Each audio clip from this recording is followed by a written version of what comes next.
Hi, welcome back.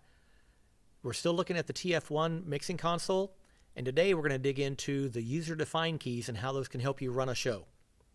They're very powerful, can be very helpful, very useful. Let's take a look. So if you remember, the user-defined keys are up here in this top corner. You've got 6 of them on the TF1, A, B, C, D, E, F. How you access those and program those is over here on the touch screen using the little gear. So now what we want to do is we want to look at user-defined controls. So you have the keys that we looked at. We have the knobs, which are down here below, and we have a foot switch if you have one connected. Right now we're going to deal with user-defined keys. So it's highlighted. You can move between them, but it's highlighted.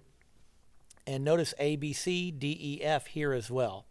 So if we click on A, all of a sudden, or just touch letter A, now we have all kinds of choices and all kinds of options. And in some cases, there are other options over here in various parameters. So it was set on brightness just then. Let's go down here to help. Did you know the TF1 carries a help menu on it? So let's select help. I'm going to click OK. I'm going to click the X to close out of all of that. I'm back to the regular control panel. But now when I click user defined key A, look at that. There is a help menu. You can scroll through that. But let's say, okay, that's helpful to get started with. And if I need to dig in deeper on the board, that's great. But I want to do some other things. So back to user-defined controls.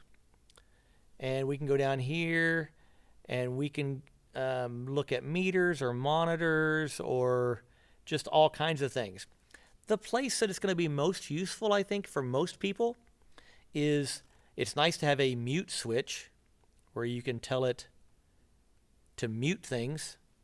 And you can come over here and you can group things up into various mute groups.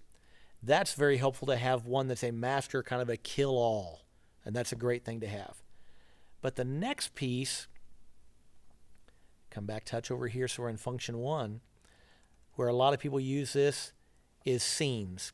Recording and storing and recalling scenes for a show. Look forward to that in the next video.